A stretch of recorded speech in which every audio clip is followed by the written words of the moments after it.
Now you see now a perfect example of what goes wrong if politicians take charge of the military.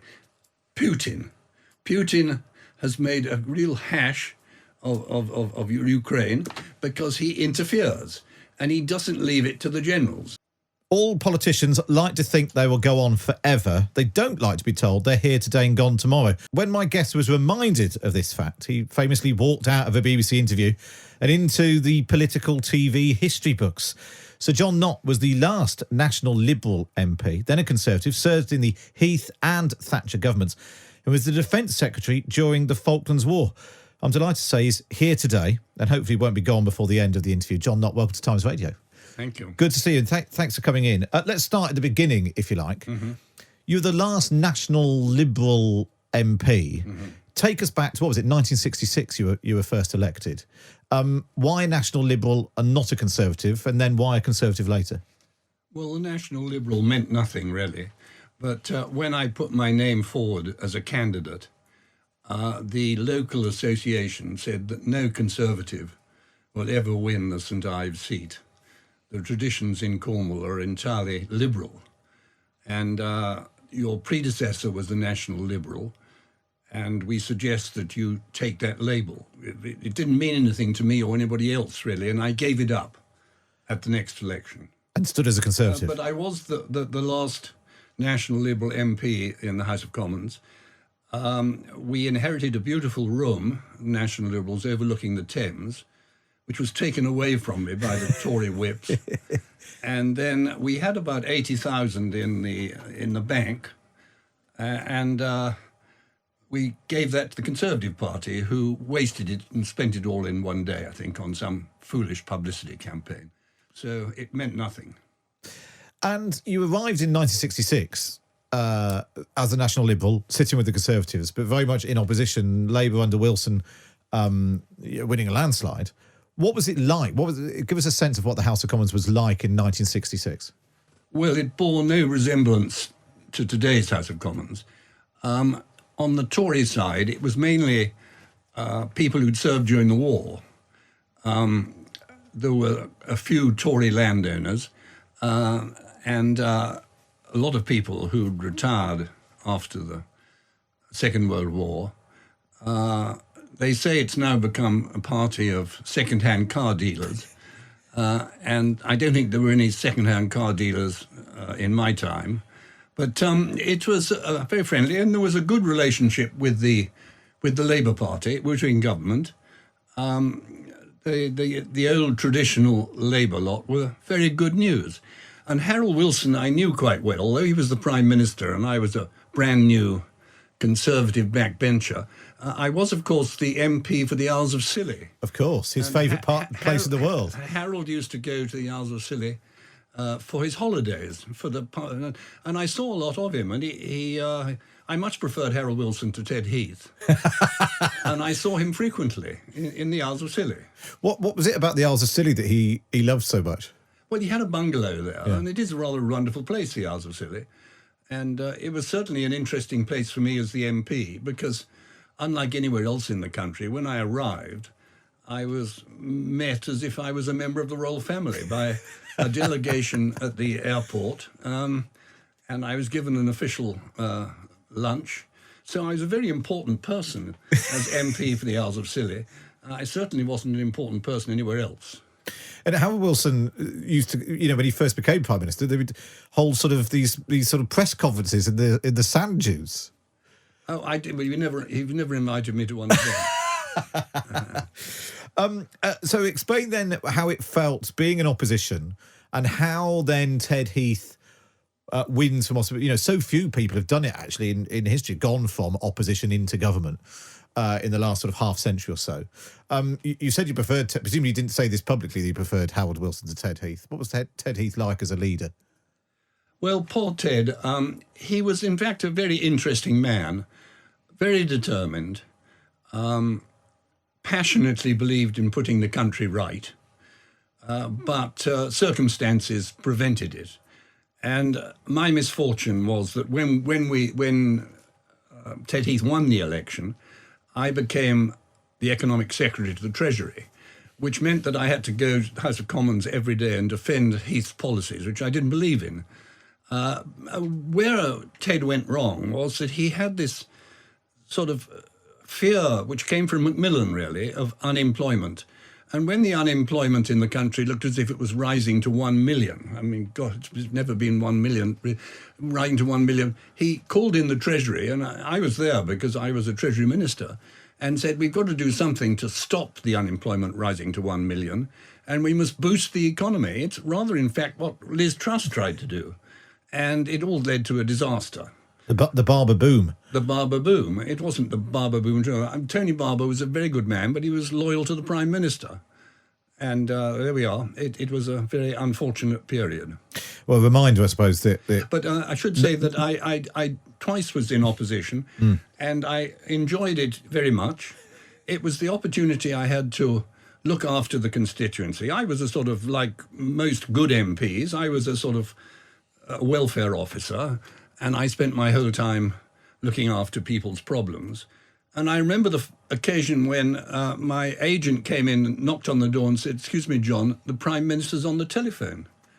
And I said, this is Ted Heath on the telephone.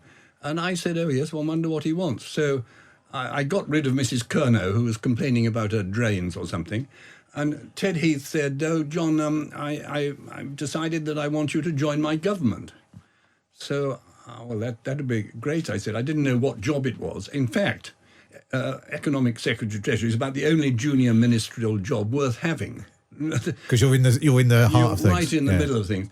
And so it was a fantastic job offer. And Ted said, well, but the trouble is, John, you don't agree with any of our policies. So I said, well, Prime Minister, I don't think that's true. Of course I agree with them, which I didn't. But you went to government. And I suppose actually looking back that sort of period in the early 70s, you had, energy shortages, energy prices going up, inflation, concern about the economy, an attempt to try and bolster it, which all backfires. I mean, the parallels to what's happening today, is a reminder that there's nothing new in politics. The same thing comes out. All very similar. And the need, Ted was determined to grow the economy, but of course he ran into all sorts of obstacles. The real problem was internationally, the Americans came off the gold. The Americans took the dollar away from the backing of gold, and that caused massive international inflation, coupled with the fact that the unions were out of control, and there was massive inflation in the UK. So the fact is that the disaster of Ted's government, which was sad because he was actually quite a good man. I didn't get on with him, but then no junior minister did because he didn't speak to any of us. He regarded his junior ministers with some contempt, probably right. And so he calls the election, and he's talking about the union sort of dominating everything that was happening in the UK. He calls the election asking the question, who rules Britain, or who governs Britain? And the country said, well, not you. And Wilson came back, and so you head into opposition again. In more recent times, what we've seen is one party goes into government, and they're there for a long period. But actually, the 70s is a lot of chopping and changing. How did Margaret Thatcher turn it around so quickly after such a tumultuous time of Ted Heath being in charge? She challenges him to the leadership because he won't go. She takes over. What was it that Margaret Thatcher had that meant that she came back in 79, and not just for a short term before being turfed out again, but really sort of permanently changed politics in the country? Well, in the first 2 or 3 years of Thatcher's government, I was trade secretary. I think I had a rather an important part to play in the because I was, as it were, the second economic department after the Treasury. And it was a very bad 2 years. I mean, inflation was going up, and Geoffrey Howe brought in a very brave budget, cutting right back on the public sector borrowing requirement, and it was a pretty ruthless series of economic policies which Thatcher brought in, and eventually, just before the Falklands, the economy began to turn, and I think that if there had not been the Falklands, I think the Tories would have won the election. Of course, the belief is that it was the Falklands that won the election for Thatcher. I think she would have won the election in whenever it was. 83. 83. Yeah. Even if we had not had the Falklands, which made it pretty certain she was going to win. And what about the election before that, 79? How did she take the Tory party, turn it around, and also become the first woman to become Prime Minister? I mean, you're on the record as saying that you found Margaret Thatcher quite an attractive woman. Do you think that played a part in her electoral success? Not really. How did she ask the question again? How did she win in 79, I suppose, is the question. She won in 79 because of the chaos that the Tories left at the end of the Heath government, which made governing impossible for Callaghan. Callaghan was the Labour Prime Minister, and he inherited such a mess, which was really the fault of the Ted Heath government, and there was no way he could turn it around. And it was what they call all the rubbish in the streets and everything else. The 3-day week. The 3-day week. Yeah. And that sort of helped Thatcher win that 79 election. So you find yourself in government, and one of the jobs that you ended up doing was repealing the prices and income policy. You also oversaw privatisation. On prices, we've heard recently government ministers start talking about, well, maybe the government should intervene on food prices and energy prices and that sort of thing. Is that a mistake by Conservatives to start going down that road? I think it was a terrible mistake, the prices and incomes policy. And I'm very pleased with the fact that, in fact, I was the minister in trade that got rid of it. It was quite unpopular, and I wasn't quite sure I was going to get it through Margaret Thatcher and the cabinet, but I did. And we got rid of prices and incomes altogether, I think within about 6 months of winning the election.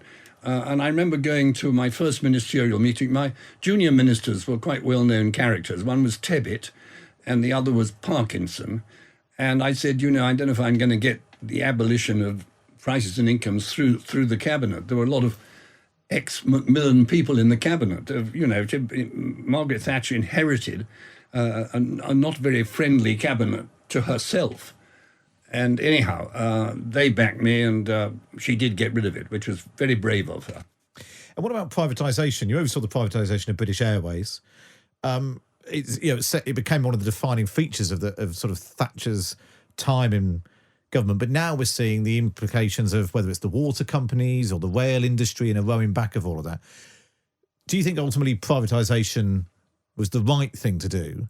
Or are we now seeing what happens if private companies are ultimately putting profit before fixing leaking pipes or making sure the trains are running? Well, it's an interesting thing. I think privatisation was the key to the success of the Thatcher government, and also the sale of council houses was a major plus politically for Thatcher.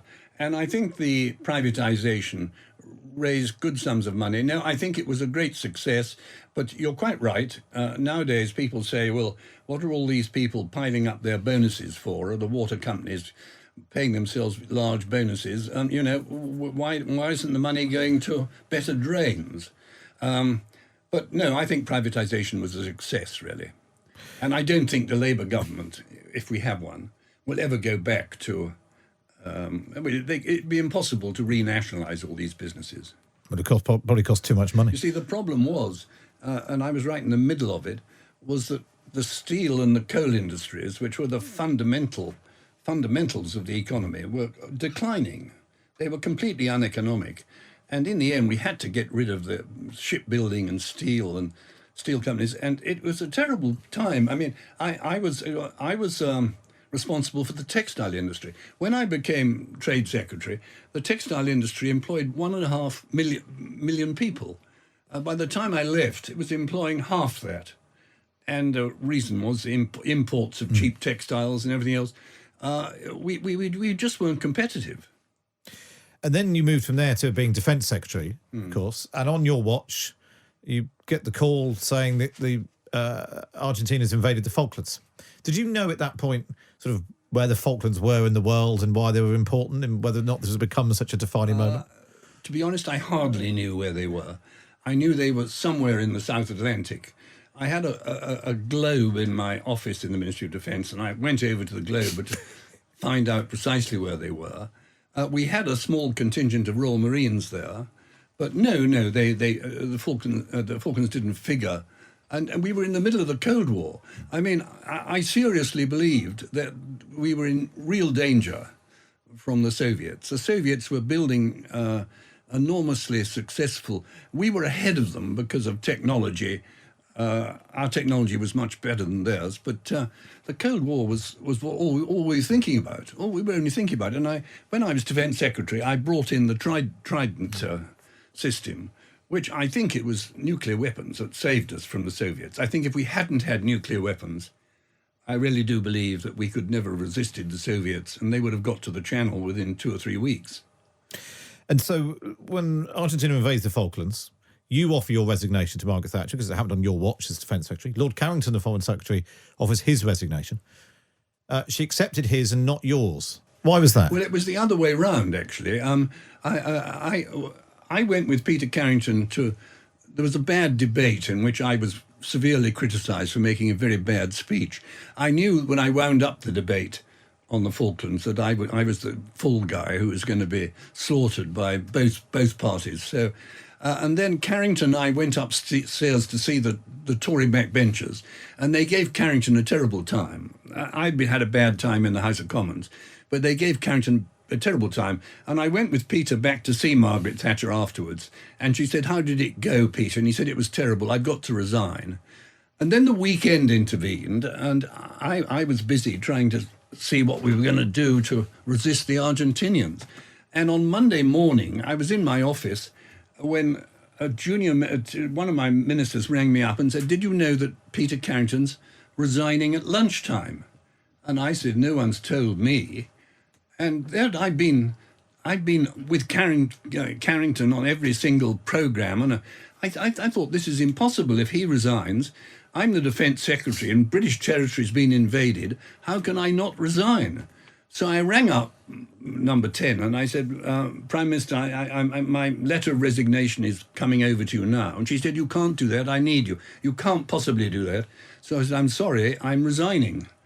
And then about half an hour later, I thought to myself, well, if she was prepared to publish my resignation letter at the same time as she publishes Carrington's resignation, and then she's prepared to refuse my resignation, then I think my honour is satisfied, which is what happened. And there was a Pete in her memoirs, which I'm rather pleased about, and she said, by the time of our first meeting of the War Cabinet, Peter Carrington had resigned on his own insistence, in spite of Herculean efforts to stop him doing so. John Nott had offered his resignation, which I could not possibly accept when the task force was on the ocean. Thank goodness I didn't accept. John was splendid throughout the campaign. Now, I'm pleased about that because I was at one time a soldier, and the idea that my commanding officer, in this case Margaret Thatcher, was pleased with my performance was very pleasing to me.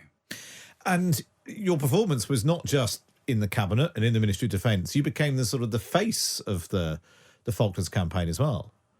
Well, not really. I tried not to be, because my principal job as Defence Secretary was to keep all the House of Commons out of it, and to keep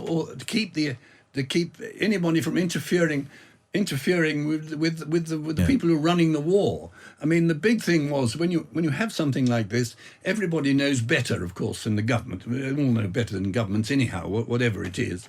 But all retired admirals are on the telephone saying that they knew what to do, and the House of Commons didn't like Margaret Thatcher a bit. A large chunk of the Tory party wanted to see Margaret Thatcher go.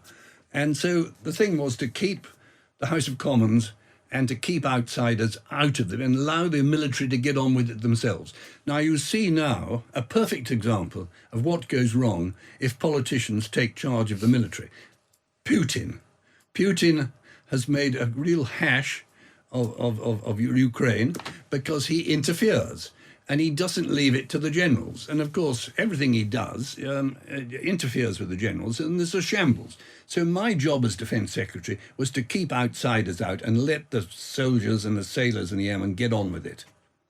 If a similar thing happened today, do you think Britain's in a position to defend the Falklands in the way that it did? Yes, much more easily. Are you really? Well, we've got very good aircraft down there. And yes, we could defend the Falklands again. Yeah. Yes, of course we could.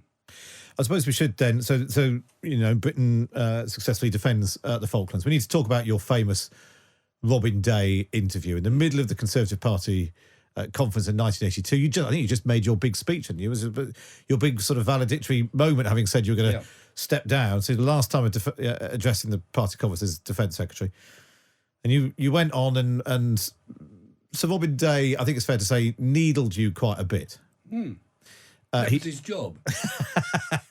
He said that you were like all politicians. Let me find the actual quote. He said, talking about the strength of the Navy, he said, "Why should the public on this issue, as regards the future of the Royal Navy, believe you, a transient, here today, and if I may say so, gone tomorrow politician, rather than a senior officer of many years?" You replied, "I'm sorry, I'm fed up with this interview. Really, it's ridiculous," and got up and walked out. Yeah.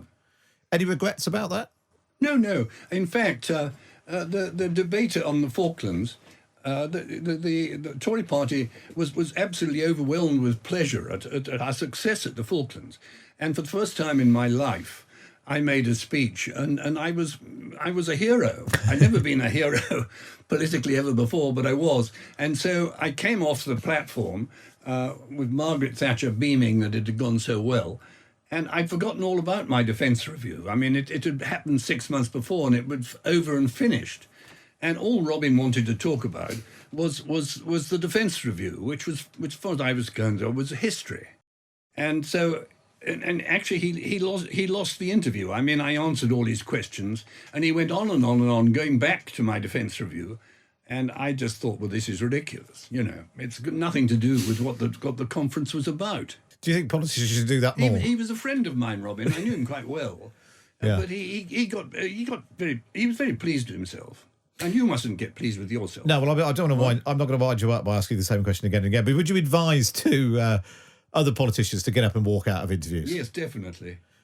I mean, the way they take it all on the chin is ridiculous. They should. Anyhow, I'm 91, and I found great difficulty in getting to the Times. Well, we're very pleased that you did. And I didn't walk out when I arrived. So. Exactly, and we're very pleased about that. And so, when you look at politicians today, you said they get a lot of grief. People like to say, "Oh, it's not like it used to be. It's not like the big beasts we used to have." Has there been a deterioration in politics, or is it just that people have sort of rose-tinted spectacles? No, I think politicians and politics are much as they've always been. I don't go along to this, that my period was a great sort of golden era when there were much more distinguished backbenchers and they didn't cause trouble. I don't go for that. As I say, I went through the terrible Heath period when I was a Treasury Minister, and I think the country behaved just as badly then as it's behaving now. What is probably worse now is the media. The media, as far as I'm concerned, is out of control. And it's just this 24-hour business, having to publish something new every second of the day. Looking at, people say the next election, will it be like 1997? Will it be like 1992 when the Conservatives pulled off a surprise victory? Is it like 74, where we might end up with 2 elections because the opposition don't get a majority? What's your sense of where we are in the political cycle? It looks to me as if it's Labour's turn. I mean, the Tories have been in an awfully long time. I think the disadvantage the Labour Party's got is that Starmer, what's his name? Keir Starmer. Keir Starmer is extremely unimpressive. I mean, he's so obviously a lawyer. I have nothing but praise for Sunak. I think he's trying to turn a hopeless situation around with inflation and everything else. So I've nothing but admiration for Sunak. And I think in the next 6 months before the election, he may have quite some success. Whether the Tories could ever prevent a Labour majority, I rather doubt, but there's a chance they will. And what about Boris Johnson? Is there a risk he turns into sort of the great sulk like Ted Heath? I was a great leaver. I was always against the being a member. My position on Europe was that constitutionally I wanted to get out. Nothing to do with economics for me. Do I think that leaving Europe was a good thing? I think it was excellent because we're independent. And it was always a constitutional thing for me, not an economic thing. The economics are a little bit difficult. There was going to be a transition period. So what was your question again? Boris Johnson. Boris Johnson, well, I think he did a wonderful job getting us out of Europe. I think he's done a good job on Ukraine, but he should never be Prime Minister. He was unsuited to be Prime Minister. He's not a details man, and he did it. He made a mess of being Prime Minister, frankly. So, am I a supporter? No, not really. A few weeks ago, Henry Zeffman, his reporter on the Times, came on the show, and he mentioned a top piece of trivia that your son Julian wrote the score to Wallace and Gromit. Yes. And you were telling him, and much else besides. He's very talented. Well, he's written the thing for Peppa Pig, which is the most successful thing that's been, and it's gone all around the world. And my son, fortunately, has made a great fortune out of his music for Peppa Pig. Are you a Peppa Pig fan? No, well, I don't really like Julian's music. I think the music of Wallace and Gromit was great. Yeah. But Peppa Pig is not the same. But anyhow, it's never been a thing like it. It's gone all over the world. There's not a 4 or 5 year old anywhere in America, Russia, China. I said to Julian, "How much money are you getting out of China?" He said the Chinese wouldn't pay the full royalties, but there's so many of them, it didn't matter. And all the Chinese children all watching Peppa Pig. Absolutely. So good, Julian. Well done, Julian. Absolutely right. Well done, Julian. And thank you so much, John Nott, for coming in from the last National Liberal to Peppa Pig. We've covered the full gamut. Thanks so much for joining us on Times Radio. Not a bit. Thank you.